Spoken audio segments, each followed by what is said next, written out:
You're listening to PetLifeRadio.com.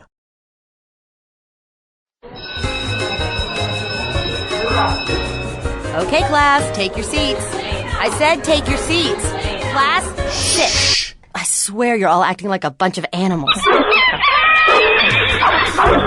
Pet Life Radio presents Teacher's Pet, where you'll learn how to understand and communicate with your pet and train them to be the best pet they can be. It's time to see the world from your pet's point of view. So give a tail-wagging welcome to your Teacher's Pet host on PetLifeRadio.com. You may even learn a few tricks yourself. Hello, this is Pia Silvani, your host on Teacher's Pet on Pet Life Radio. I'd like to welcome a very special guest this week and a very dear friend of mine, Nancy Williams. Nancy is a certified applied animal behaviorist whose clinical work focuses on the evaluation and treatment of serious behavioral problems in dogs. Nancy is located in Maryland. Nancy's thesis was done on heart rate variability in dogs, and she, fortunately, is continuing her research so we can better understand how and why dogs react the way they do as the result of their emotional state. And today we are going to talk about one emotion that dogs have, and that's grief. And that can be quite upsetting to many of us that own dogs. So many of us have multiple pets, and a loss of a family pet is devastating to everyone. Further, we may lose a loved one as a result of divorce, death, or simply having a child move out after 21 years of living at home. Our dogs appear to be grieving, but are they? And if so, how do we know if they are grieving, and what can we do to help them feel better? Nancy will answer all that and more after we take a short break to hear from our sponsors. Okay, class, grab your tuna flakes, biscuits, and bones. Teacher's Pet will be back in 2 shakes of a tail, right after recess. Pick up something unique at A Bone to Pick Dog Boutique. A Bone to Pick has cool hip fashions for big and small dogs that will have their tails wagging in style. Cat products too. abone-to-pick.com. Check out our eco-friendly pet products and gifts for humans too. abone-to-pick.com. Get your pet's mouth watering monthly with our Gourmet Treat of the Month Club and join A Bone to Pick's free birthday club for your puppy. abone-to-pick.com. Pick up something special for your best friend at A Bone to Pick. abone-to-pick.com. Get 10% off with coupon code PETLIFE. Hey, all you dog stylists. Are you on the cutting edge of canine design and shaggy chic? Groomer Has It on Animal Planet is now casting for Season 2. Groomer Has It is looking for competitive dog stylists with amazing personalities to compete to become Animal Planet's top groomer. $50,000 grand prize for the winner, plus weekly compensation for all contestants during filming. If you have what it takes to be the top groomer, then audition for Groomer Has It today. For more information, contact Catherine at 310-727-3337 extension 71272 or email groomerhasit@gmail.com. There's nothing like a shaggy dog, baby. They're shagadelic. And this is the place to find out how to have harmony in the household with your pets. Oh, yeah. So stop by our pad every week and get switched on, baby. Switched on to the show that's all about attitude. Oh, behave. With your groovy host, pet edutainer Arden Moore. Yeah, baby, yeah. Every week on demand on PetLifeRadio.com.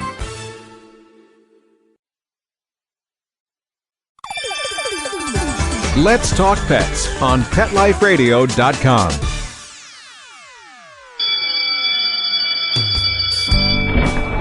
Okay, class, hang up your collars and leashes. Teacher's Pet is back in session. Now park yourselves on the floor. I said park, not bark. Ugh.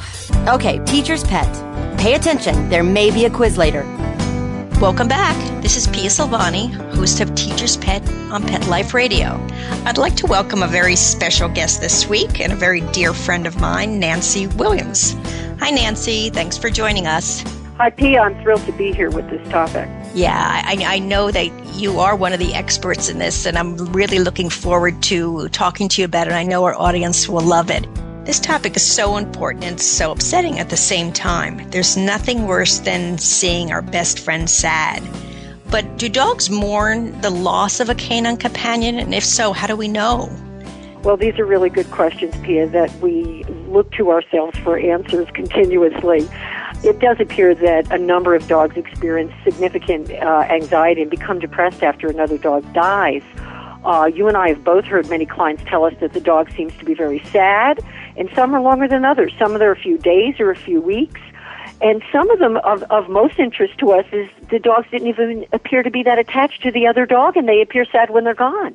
Nancy, how do we know dogs mourn the loss of a canine companion? And if so, what are some of the signs?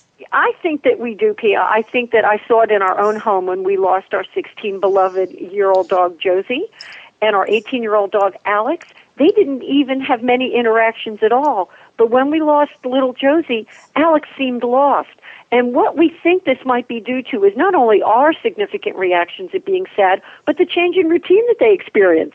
Yeah, that's a good point. And I have to say, 18 years and 16 years, we should be feeding our dogs whatever Nancy is feeding her dogs.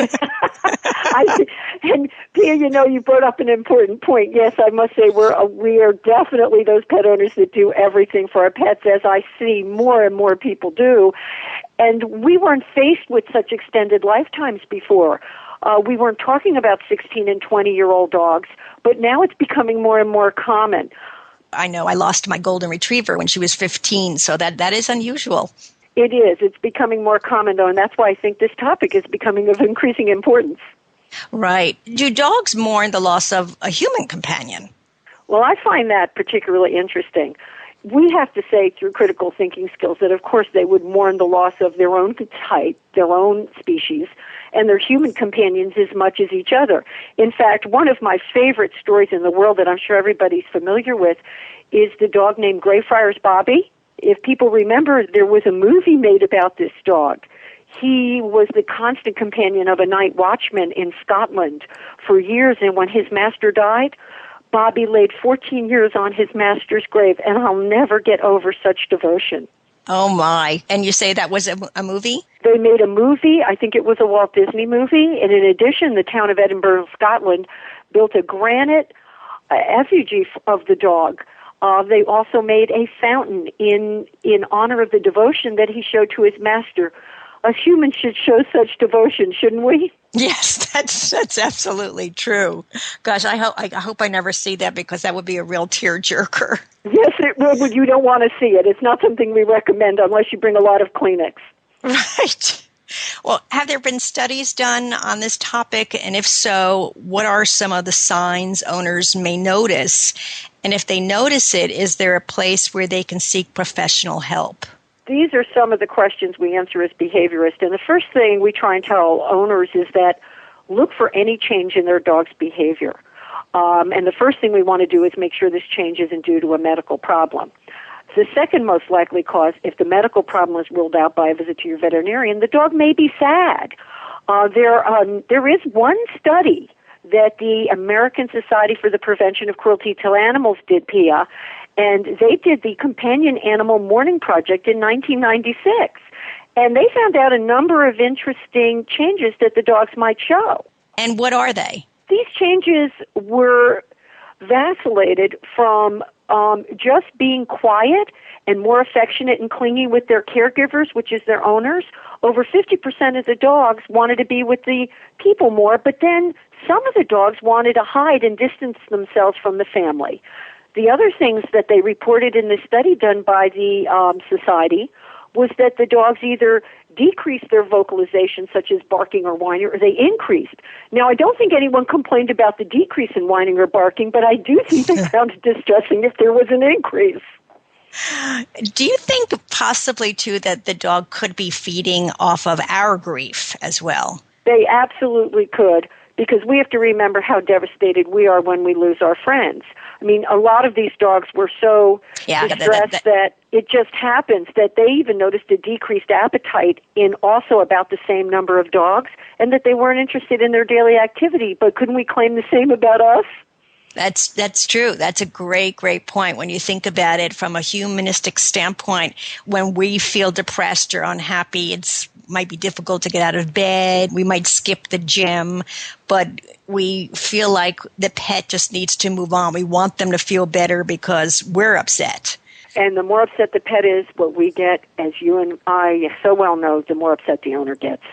Yeah. So if owners are seeing these signs, they feel that they've taken their dog to their veterinarian and they've ruled out anything medical, and obviously they realize that the pet is grieving, is there a place where they can go for help?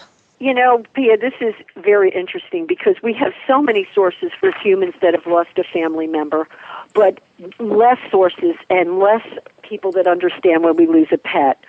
What we do know, though, is that we have a number of important sources, such as the American Veterinary Medical Society. If you go to their website, they have a list of publications that you can look at.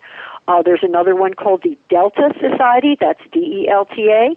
And then there's another association called the Association for Pet Loss and Bereavement.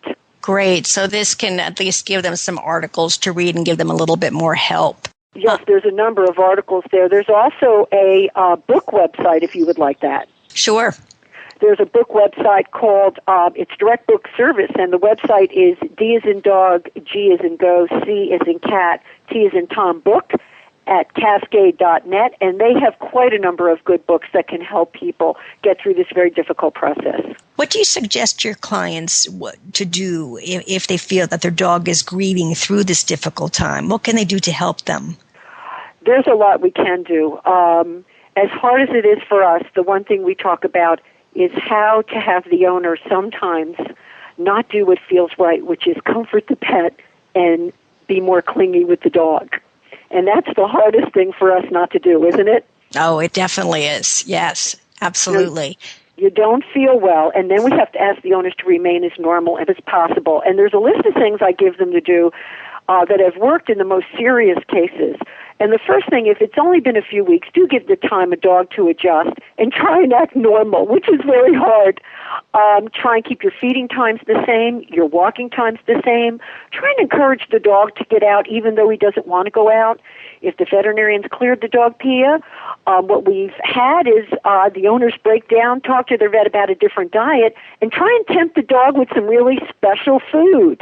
Wonderful idea. A lot of times that will help. If that helps, if the vet lets you, some of these animals that are on unrestricted diets, cat treats help, sometimes a little bit of baby food, sometimes even a pizza crust. The other things we do is we might have them enroll in a new obedience or agility class. We have the owners write down what the dog like to go swimming and other ideas they might want to do together. Maybe a ride or a walk in the park and a new trail that they've never been to before. And one thing that's worked sometimes is having a dog friend visit. Sometimes these dogs have friends that they haven't seen in a while, and it might re-energize them.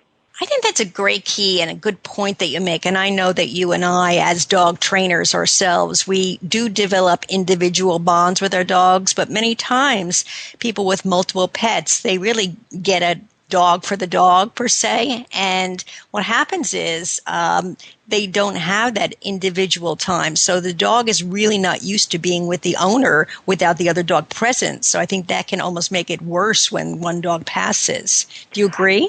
This absolutely can make it worse, and we do forget, because we're humans and we're so busy with things that we're doing every day, how the little things are probably much more important to our dog. I remember that when I lost my 20-year-old dog, my little Shetland sheepdog, I thought they didn't interact much except for her he would chase her barking when they went on their walks.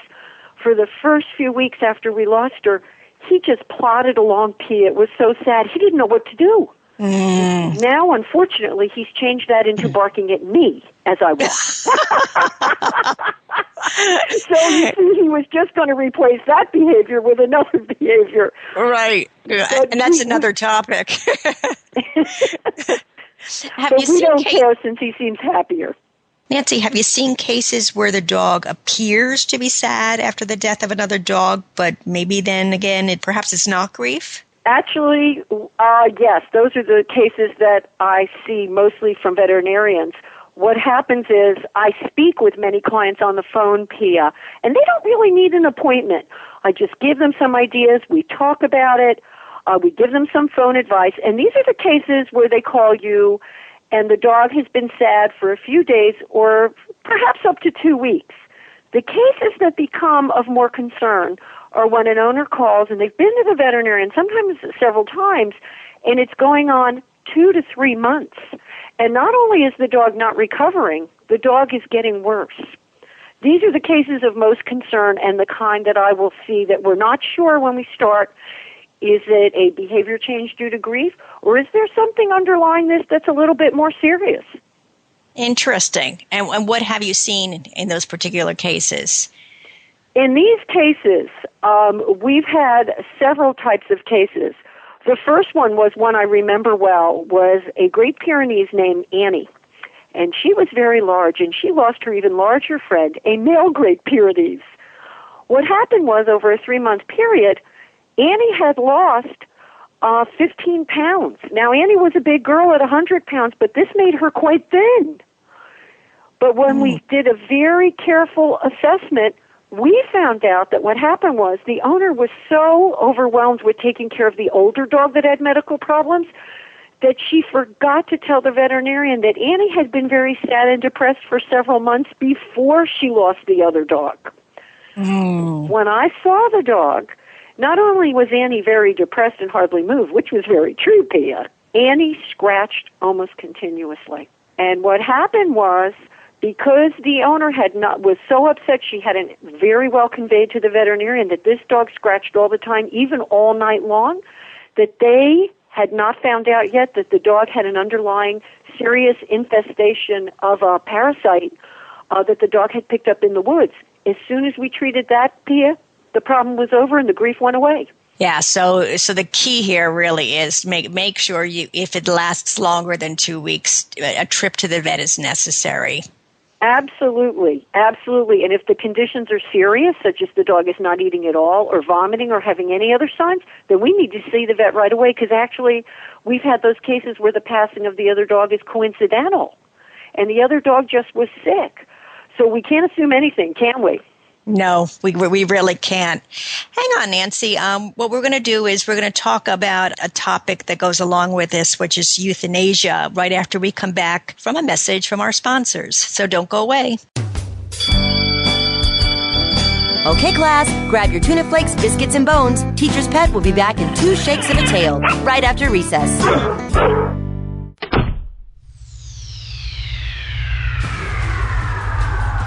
Greetings, human. What planet am I on? Welcome to Pet Planet. Here's a copy of Pet Planet Magazine, Florida's most informative and fun pet resource magazine. It features heartwarming stories and informative articles from local and national pet experts. Excellent. Pet Planet Magazine offers Operation Planet Rescue, helping rescued pets find new homes. And it's available at 500 locations in South and Central Florida and 24/7 on the internet at petplanetmagazine.com. If you're out and about with your pet, you may be featured in paparazzi, candid pictures of you and your pet. For up-to-date pet-friendly events, activities, and pet-related services and products, Pet Planet Magazine is your final destination. I shall take this magazine home with me. Back to your home planet? No, to my condo in Boca. Pet Planet Magazine. Check them out at www.petplanetmagazine.com or 352-394-8578. It's out of this world.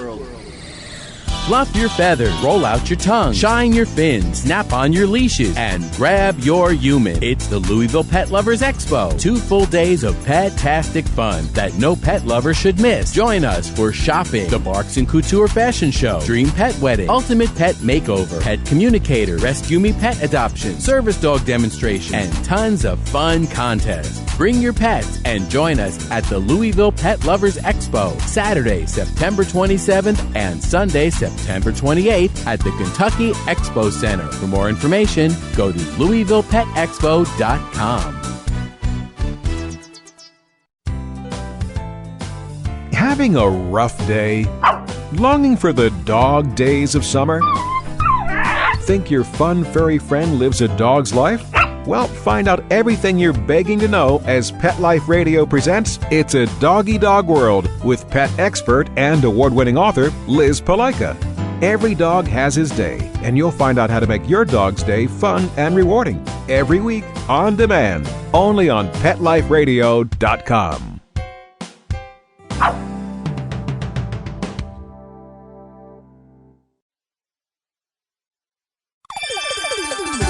Let's Talk Pets on PetLifeRadio.com.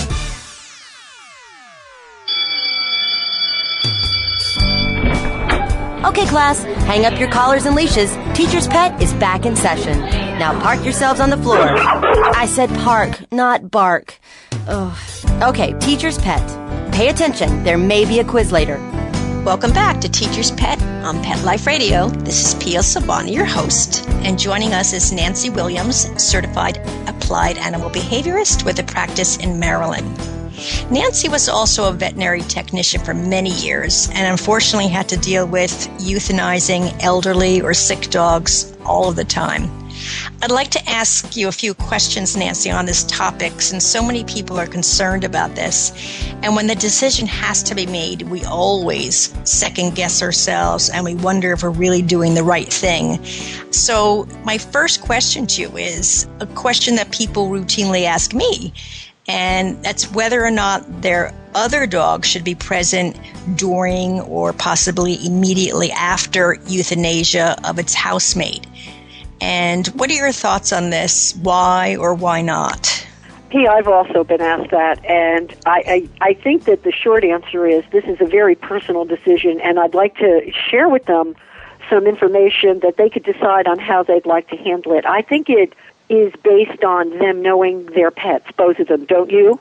Oh, yeah, without a doubt. Yeah, this is very personal. Now, there's a number of people who will tell you that they believe that the dog should be present during the euthanasia of the remaining dog or after to help that remaining pet realize that their other friend is gone. Actually, it may or may not be true. There's really no scientific evidence that it affects the pet that is left behind either way right now unless we do some more studies. There are some reports that it might help here, but then we can think of some reasons, can't we, why dogs might not want to be present during a euthanasia? Oh, absolutely. I don't want to be present. Right. Nobody wants to be present. We want this to be as painless as possible. What I've heard from people who did try and let their dog be present during the euthanasia after are some of these things that could happen. Some of the animals that were there to witness the euthanasia, no matter how well it went, Pia, they became very distressed. We need to avoid this not only for the humane concern of the pet left behind, but of the people watching. Yeah, that's a great point. I know when I had to put my male golden retriever down years ago, I wanted my female to be there, and she avoided. She really did avoid, and it made me realize that was probably a mistake on my part to get her involved. And I did let her go, and she never went near that room again. It's quite interesting. Well, that is, and I didn't know that story, but I was going to tell you that to support that, a number of pets not only didn't become upset, but the owner became upset because the second dog didn't seem interested. Now, there are a number of reasons why that might happen, mostly because they don't know what's happening, but they can also have the experience you did in which the other pet became upset and avoided it. Yeah, we really don't know. We don't know, but I can tell you this. In facilities across the country, we are very careful to make sure that animals in general are not near, nor do they witness any euthanasia of animals of different species. So that might give us a hint, Pia. Oh, that's interesting. Very interesting. Yes, it's one of the laws in this country is that certain species may not be around other animals to minimize the distress. So it might be something we want to keep in mind. Yeah, great point. Obviously, pet owners always doubt themselves as to whether or not they gave the dog enough time before making the decision to euthanize their dog. So they want to hold it out. Maybe the dog will get better. What do you tell people when they ask? Actually, I think this is completely normal, that all people are going to second guess themselves on any decision. And this is, to us, Pia, one of the most decisions we're going to make, the most important decisions we're going to make in our lives. I think it's normal, and I hear it. And I think the most important thing is, of course, that they've already discussed this with their veterinarian. I think that they should know what's going to happen. And I also think that even after they make the decision, Pia, it's natural that they want to review the process over and over as they grieve and make sure they did the right thing. To me, that's the one sign that they did do the right thing, because they know what was right for their pet, and that's why they made that decision. Do you feel the same way? Yeah, without a doubt. It's never easy, and it really is. When people ask me when is the right time, there is no right time. There's no good time. I've always told my clients that quality of life, if you really feel that your dog is suffering and the quality of life has gone down, you'll know when it's time. Absolutely. We couldn't agree more in this area. I think that in particular, as a veterinary technician who worked many years with this day after day, you see many, many cases. I think it helped me that when I did research in this area, I found out through the veterinary literature that the kindest and most compassionate thing we can do is euthanize our pets and avoid any unnecessary suffering. And as a matter of fact, it's a statistic that people don't know, that most pets are euthanized rather than die on their own who are well cared for. Doesn't that help us? Yes. Another good point. What do you tell clients to help alleviate some of their fears if they decide to euthanize their sick or elderly pet? And are there any tips to help them through this difficult time? And do you make suggestions to clients who are having a difficult time saying goodbye? For example, special times together, go out for ice cream? I think there are a lot of things we can do, as we've both experienced them ourselves.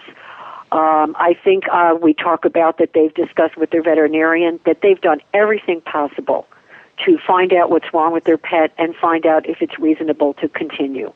If the veterinarian and them decide that there's nothing else reasonable to do, and this becomes particularly important, as we said a few minutes ago, because our pets are getting so much older, and there's so many more pets to take care of that live way past when our fathers had pets. This is becoming of increasing concern to all of us.